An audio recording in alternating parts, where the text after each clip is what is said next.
चलिए अब हम इस बारे में चर्चा करते हैं कि बिहार स्कूल एग्जामिनेशन बोर्ड की तैयारी में इंग्लिश का क्या महत्व है। इंग्लिश एक कंपल्सरी पेपर है। इंग्लिश की जानकारी हमारे पास होनी चाहिए। हमें इसको लाइटली नहीं लेना है, इंग्लिश को सीरियसली लेके चलना है, क्योंकि आगे के जितने भी एग्जामिनेशन होंगे 12th के बाद इसकी महत्ता काफी बढ़ जाती है। अतः हमारे पास अंग्रेजी की बहुत अच्छी जानकारी होनी चाहिए। अब किस किस सेक्शन से हमारे पास क्वेश्चंस आते हैं, now we are going to discuss about that. किस बोर्ड के लिए? बिहार स्कूल एग्जामिनेशन बोर्ड 2022 के एग्जामिनेशन में किस तरह के पैटर्न पर आधारित क्वेश्चंस आएंगे उसकी चर्चा मैं करूंगा। आइए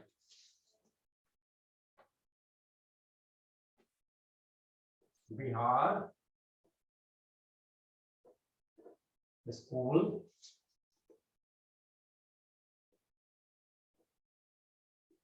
एग्जामिनेशन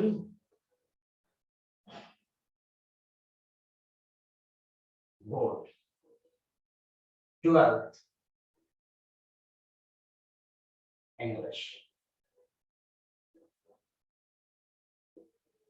12th के इंग्लिश की चर्चा हम लोग करेंगे। किस तरह से अंग्रेजी के बारे में हमें अच्छी जानकारी लेनी है और कैसे इंग्लिश हमारी स्ट्रांग हो जाए, इस बात पर हमें चर्चा करनी है।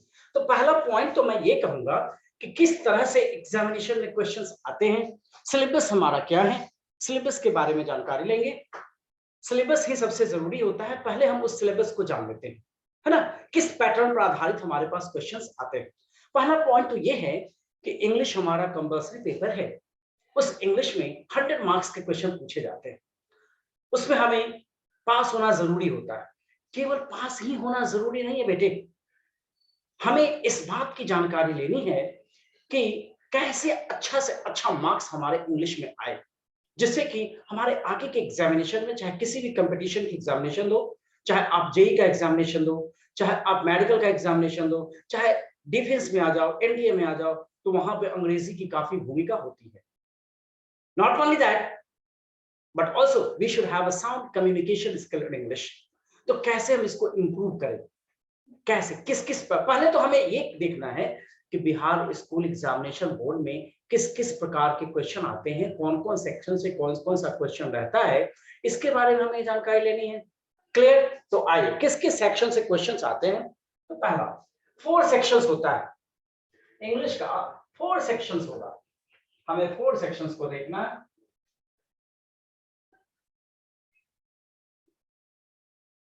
हमारे 4 सेक्शंस हो गए इंग्लिश के। फर्स्ट सेक्शन जो हुआ वो हमारा है प्रोज पैटर्न। सेकेंड है पोएट्री पैटर्न। थर्ड है ग्रामर पैटर्न और फोर्थ है स्टोरी ऑफ इंग्लिश।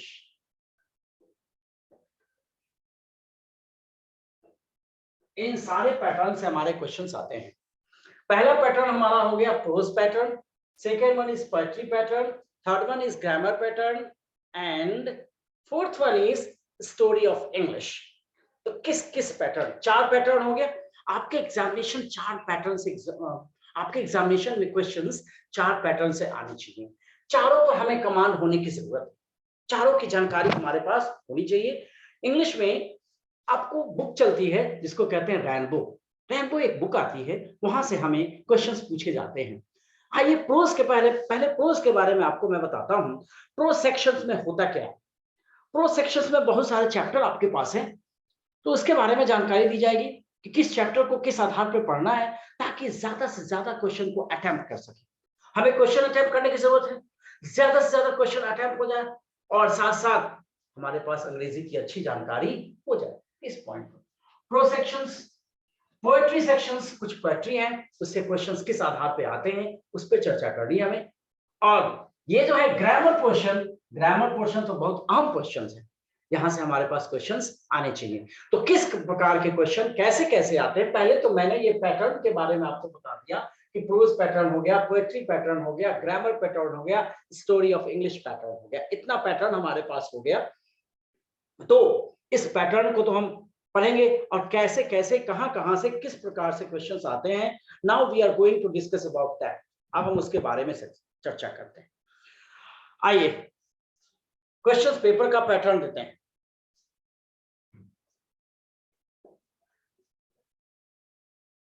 हम देखते हैं क्वेश्चन पेपर का पैटर्न।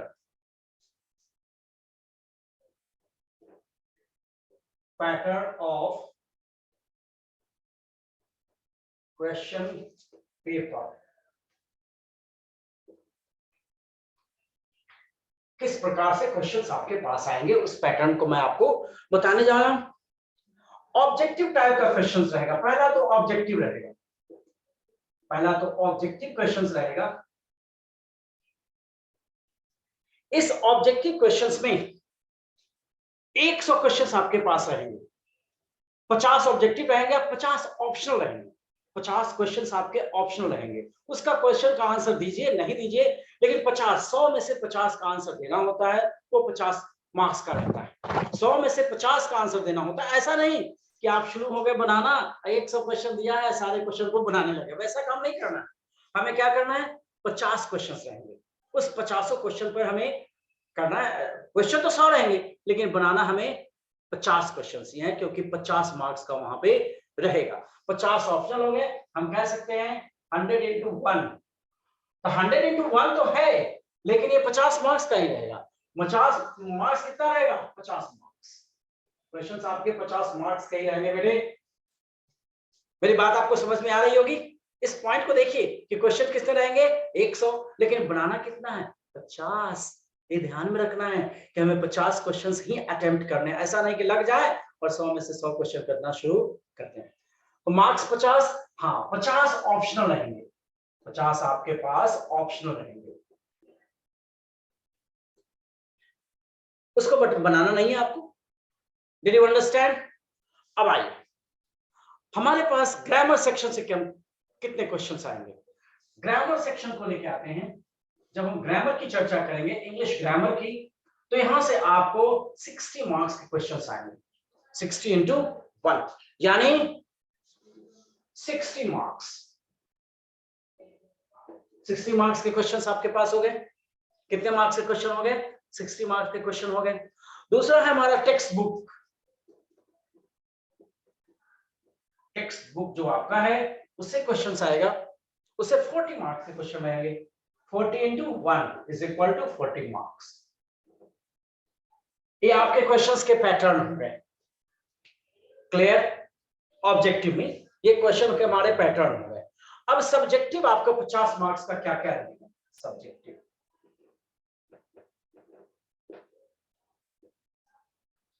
सब्जेक्टिव में 50 मार्क्स के क्वेश्चंस रहते हैं।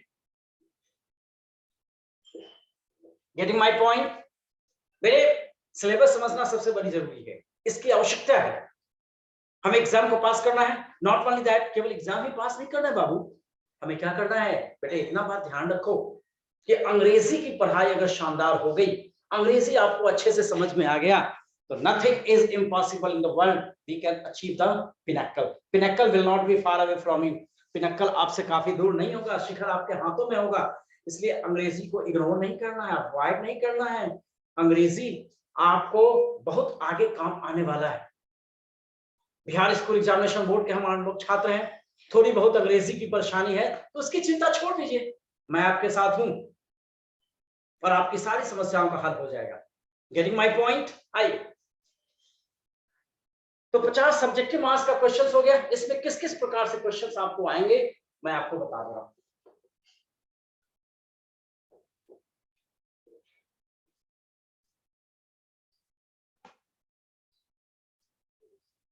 पहला तो ऐसे राइटिंग आएगा, ऐसे हमें लिखना है, ऐसे हमारे पास आनी चाहिए, ऐसे की जानकारी होनी चाहिए।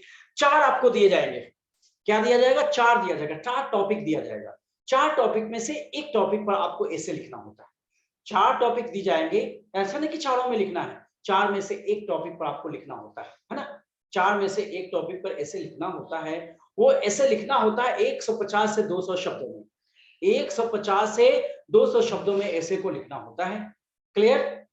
150 से 200 शब्दों में हमें ऐसे को लिखना होता है। एक टॉपिक आपके पास रहेगा, उस टॉपिक पर ऐसे लिखना है। इसकी कलर डेवलप करनी होगी।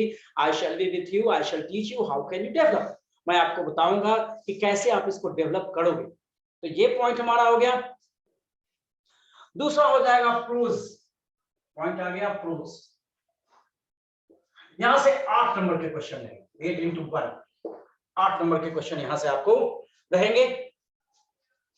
आइए, दूसरा हमारा प्रोज पॉइंट हो गया। प्रोज मींस कहानी, जो कहानी हमारे रेनबो बुक में है। जैसे फर्स्ट चैप्टर हमारा हो गया क्या है, Indian civilisation and culture. First chapter हो गया इंडियन सिविलाइजेशन एंड कल्चर।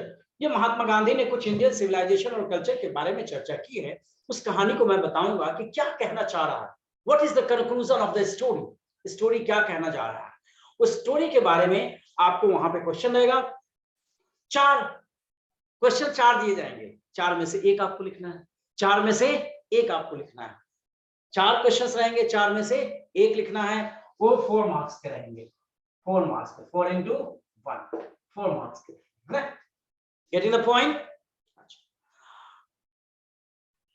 4 में से एक क्वेश्चंस रहेंगे, 4 में से कितना करना है, एक को करना है। एक्सप्लेनेशन करना है कि प्रोज का एक्सप्लेनेशन करना है, वहां पे दे देगा ये प्रोज है, इसके बारे में बताइए कि क्या है, ये क्या कहना चाह रहा है, इसका राइटर कौन है, किसने लिखा, कैसे कैसे लिखा, किस सिचुएशन में लिखा। I shall make you understand everything clearly. मैं हर एक बातों को बहुत ही माइन्यूटली तरीके से आपको समझाऊंगा। क्लियर? आइए, अगला पॉइंट हमारा है पोएट्री। पोएट्री मींस होता है क्या, कविता। ये कहानी की बात हो गई और ये क्या हो गया, कविता की बात हो गई। ये भी रहेगा 4 में से एक का एक्सप्लेनेशन आपको लिखना होगा। वहां पे पूछेगा कि कवि इस कविता में क्या कहना चाहता है, क्या इस कविता का सारांश क्या है, ये सब बारे में जानकारी दी जाएगी, ये सब बारे में पढ़ाया जाएगा। इसके बारे में 4 क्वेश्चंस रहेंगे, उसमें से एक का जवाब आपको देना है। Is it clear? प्रोज हो गया, पोएट्री हो गया। अब आइए, अगला पॉइंट रहेगा लेटर और एप्लीकेशन। Letter and application. एक लेटर हुआ या एप्लीकेशन हुआ, दोनों में से कोई एक रहेगा, लेटर या एप्लीकेशन। किसी भी प्रकार का लेटर हो सकता है, रिपोर्ट राइटिंग हो सकता है,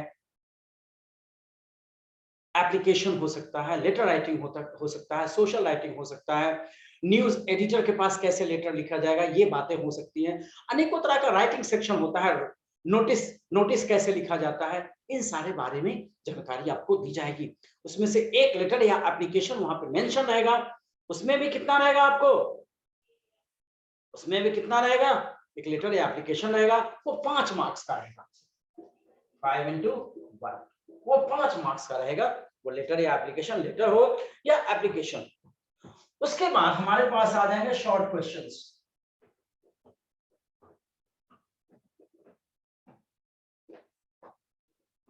शॉर्ट क्वेश्चंस का आंसर कैसे दिया जाए, वो किताब से जो रहेगा, हमारा प्रोज से हो सकता है या पोएट्री से हो सकता है, कहीं से क्वेश्चन हो सकता है। शॉर्ट क्वेश्चंस रहेंगे, वो 10 मार्क्स के रहेंगे। 2 into 5, 2 क्वेश्चन रहेगा, 2 क्वेश्चन रहेगा, 10 मार्क्स का क्वेश्चन रहेगा। और कितना रहेगा, कितना क्वेश्चन रहेगा, आपको 5 क्वेश्चंस वहां रहेंगे। 40 से 10 क्वेश्चंस रहेंगे, 10 में से 5 का जवाब देना होता है, 10 में से 5 क्वेश्चन का जवाब देना होगा। 2-2 नंबर का क्वेश्चन रहेगा। शॉर्ट क्वेश्चन में 10 क्वेश्चन रहेगा, 10 में से 5 का जवाब देना होता है। 2-2 नंबर का क्वेश्चन हमारे पास होता है और उन सभी प्रश्नों का जवाब 40 से 50 शब्दों में दिया जाएगा। उन सभी प्रश्नों का जवाब 40 से 50 शब्दों में दिया जाएगा। Getting my point? तो मैं बताऊंगा किस तरह से जवाब देना है, कैसे क्या करना है। I shall make you understand everything clear. सब चीज के बारे में मैं आपको चर्चा कर दूंगा। 10 क्वेश्चन रहेंगे, उसमें 5 क्वेश्चन का जवाब देना होगा, 2 मार्क्स का एक क्वेश्चन रहेगा। Clear now? ये मैं अभी सिलेबस के बारे में समझा रहा हूं बेटा, ये सिलेबस है हमारे, किसके, इंग्लिश के सिलेबस है। अब आ जाएगा अगला पॉइंट हमारा, आ जाएगा अब अगला पॉइंट कहेगा समरी या ट्रांसलेशन या match the following story of English. ये सब बातें होंगी इसमें। एनी 3, आपको 5 क्वेश्चंस रहेंगे, उसमें से 3 का जवाब देना होता है। आपको 5 क्वेश्चंस रहेंगे, उसमें से 3 का जवाब देना होता है। Right the summary of any the following poems, कुछ पोएम दिया जाएगा उस पोएट्री से, उसमें से समरी लिखना होता है एनीवन का, किसी का समरी लिखना होगा, प्रोज रहेगा उसका समरी लिखना, ये बात मैंने अभी समझाई। उसके बाद एक पैटर्न आएगा translation, how to translate into English, translation कैसे बनाया, ये आपके क्वेश्चंस रहेंगे। जैसे ट्रांसलेशन में हमें काफी परेशानी होती है, हम ज्यादा परेशान हो जाते हैं क्योंकि बचपन से ट्रांसलेशन बनाते आते हैं ना, वो ट्रांसलेशन कामयाब नहीं होता। जैसे मैं एक ट्रांसलेशन की बात कर रहा हूं कि अच्छा होगा कि आप राजनीति में चले जाओ, अच्छा होगा कि आप राजनीति में चले जाओ, अगर एक क्वेश्चन है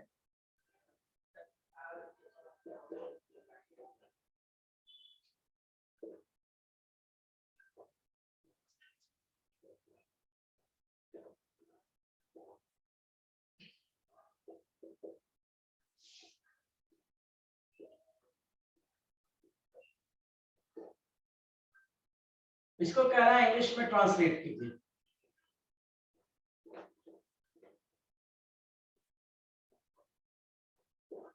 तो हमें ऐसे ट्रांसलेशंस बनाने में काफी परेशानी होती है, हमें स्ट्रक्चर बेस्ड इंग्लिश नहीं आती है, हम इसको नहीं जानते हैं, सही ढंग से नहीं जान पाते हैं।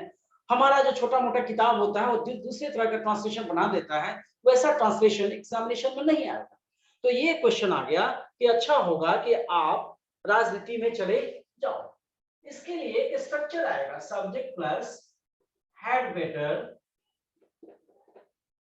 प्लस V1, ये एक स्ट्रक्चर आएगा, इस स्ट्रक्चर पर आधारित ये ट्रांसलेशन है। तो इस तरह के डिफरेंट सॉर्ट ऑफ स्ट्रक्चर मैं आपको बताऊंगा, जिससे ट्रांसलेशन पर आपको कमांड हो जाएगा। इसका बनाने के लिए बनाएंगे you had better join politics, you had better join politics.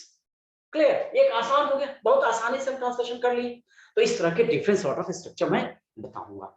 पहले ग्रामर की चर्चा भी करूंगा। ग्रामर में मान लो एक चैप्टर है हमारा, सबसे पहला चैप्टर आ जाएगा सिंटैक्स, सबसे पहला चैप्टर हमारा आ गया सिंटैक्स। सिंटैक्स का मतलब क्या होता है, subject verb agreement, subject verb agreement. Syntax का मतलब होता है सब्जेक्ट वर्ब अग्रीमेंट। यहां से क्वेश्चंस हमारे रहते हैं, ग्रामर सेक्शन से क्वेश्चंस रहते हैं, यहां से सब्जेक्ट वर्ब अग्रीमेंट से आपके पास 2 क्वेश्चंस रहते हैं। तो उसको कैसे बनाना है, क्या करना है, I shall make you understand everything properly. तो हम सब्जेक्ट वर्ब अग्रीमेंट में अगर आपसे चर्चा करते हैं, तो according to subject we are required to put verb, according to subject we are required to put verb.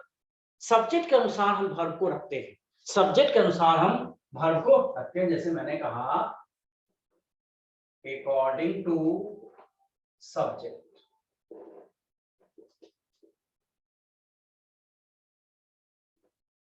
a verb is put in the sentence। ये बात मैंने कही, किसी सेंटेंस में सब्जेक्ट के अनुसार वर्ब का प्रयोग होता है ना। ये बात कह गई कि किसी सेंटेंस में सब्जेक्ट के अनुसार वर्ब का प्रयोग होता है। ठीक है, ये बात तो मैंने कह दी कि किसी सेंटेंस में सब्जेक्ट के अनुसार वर्ब का प्रयोग होता है, लेकिन पहले तो हमें ये जानना होगा कि सब्जेक्ट क्या होता है, किसे सब्जेक्ट कहते हैं, किस तरह से सब्जेक्ट आता है, क्या क्या स्थान होता है सब्जेक्ट का, उसके बाद वर्ब कौन सा पैटर्न में आएगा, वर्ब का क्या क्या पैटर्न होता है। तो ये सब बारे में जानकारी होगी तब ना कि कैसे सब्जेक्ट है, व्हाट इज सब्जेक्ट, सब्जेक्ट कहते किसे हैं, वर्ब क्या होता है, वर्ब कैसे होता है, वर्ब कैसे सेंटेंस में आता है। तो I shall make you understand everything clearly. तो ये तो मैं सिलेबस की चर्चा कर रहा था कि इस तरह से एग्जामिनेशन में आपका सिलेबस आता है, इस तरह से हमें पढ़ना होता है और मैं इस तरह से आपको पढ़ाऊंगा। तो ये सिलेबस की चर्चा हो गई। अगले क्लास में बेटा देखेंगे, पहले तो ग्रामर की चर्चा मैं कर लूंगा कि ये चैप्टर ग्रामर में आता है और यहां से क्वेश्चंस रहते हैं। सपोज सिंटैक्स से क्वेश्चन लग गया, the number of students